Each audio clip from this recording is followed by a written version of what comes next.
विश्व में मछली उत्पादन के क्षेत्र में एक महत्वपूर्ण स्थान रखता है और चीन के बाद दूसरा सबसे बड़ा मछली उत्पादक देश भी है।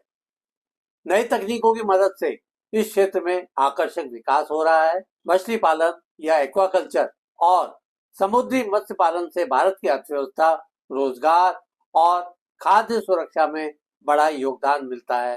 हालांकि इस क्षेत्र में कई चुनौतियां भी हैं, जिनके कारण भारत ग्लोबल मार्केट में कंपटीशन करने में सक्षम नहीं हो पा रहा है। इसके बावजूद अभी हाल में ही संपन्न नेशनल फिशरीज बोर्ड की बैठक में देश के मछली उत्पादन को बढ़ाकर 2 करोड़ 20 लाख टन करने का नया टारगेट तय किया गया है। आज के प्रोग्राम में हम भारत में मछली उत्पादन की वर्तमान स्थिति, चुनौतियों और संभावित समाधानों पर चर्चा करेंगे। कार्यक्रम शुरू करने से पहले आग्रह करेंगे कि आप इस वीडियो को अंत तक अवश्य देखें ताकि विषय से परिचित हो सकें और इस जानकारी का उपयोग समय आने पर कर सकें। तो दोस्तों, शुरू करते हैं आज का प्रोग्राम। पहले समझ लें कि भारत में मछली उत्पादन की वर्तमान स्थिति क्या है। देश में मछली उत्पादन मुख्य रूप से 2 प्रकार से किया जाता है। इसमें सबसे पहले बात करते हैं सागर और समुद्री मत्स्य पालन यानी मैरीन फिशरीज के बारे में। इसमें समुद्री जल में मछली पकड़ी जाती है। भारत के पास 8000 किलोमीटर लंबा समुद्री तट है, जो इसे समुद्री मत्स्य पालन के लिए एक महत्वपूर्ण स्थान बनाता है। इसके बाद अंतर्देशीय मत्स्य पालन या इनलैंड फिशरीज है।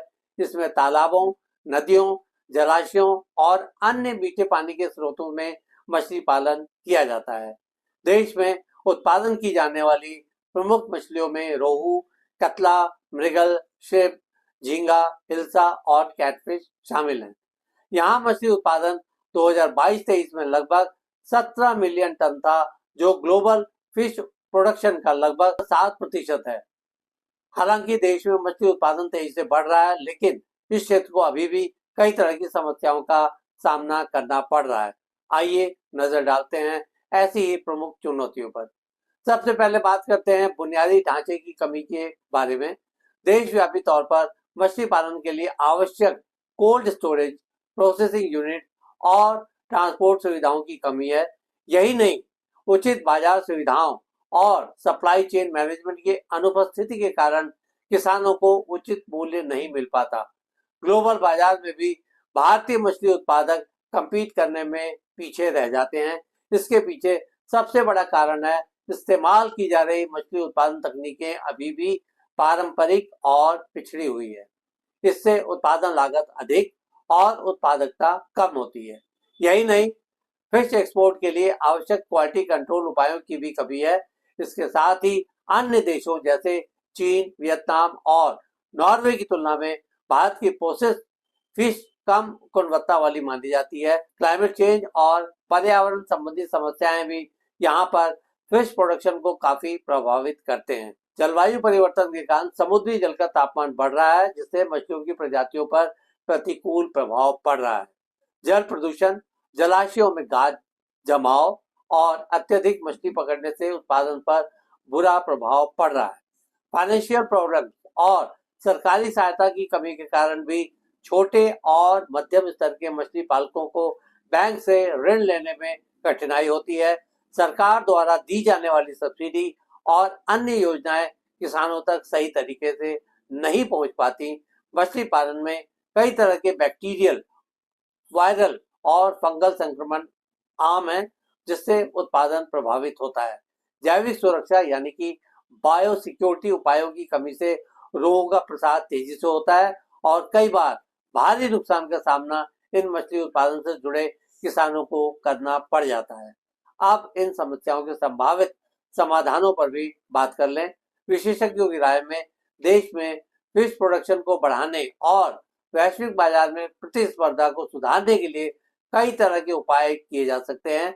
इस क्षेत्र में बुनियादी ढांचे में सुधार के लिए सरकार को कोल्ड स्टोरेज, प्रोसेसिंग यूनिट्स और आधुनिक ट्रांसपोर्टेशन सुविधाओं का विकास करना पड़ेगा।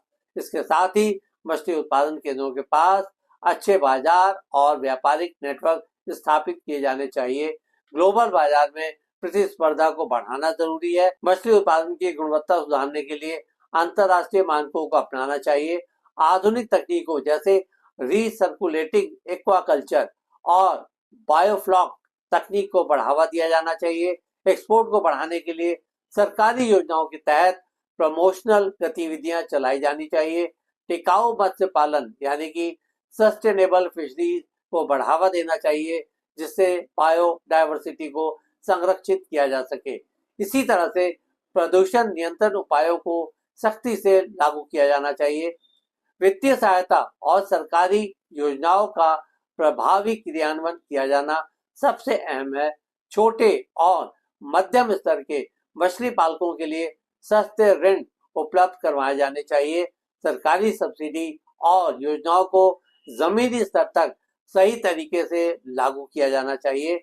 मछली पालन के लिए जैव सुरक्षा उपायों को लागू किया जाना चाहिए। मछली पालन के लिए जैव सुरक्षा उपायों की जरूरत है। वैक्सीनेशन और अच्छे पोषण का भी प्रबंध किया जाना चाहिए। आज के एपिसोड में बस इतना ही दोस्तों। कल एक नए विषय पर चर्चा करने के लिए दोबारा इसी समय पर हाजिर होंगे।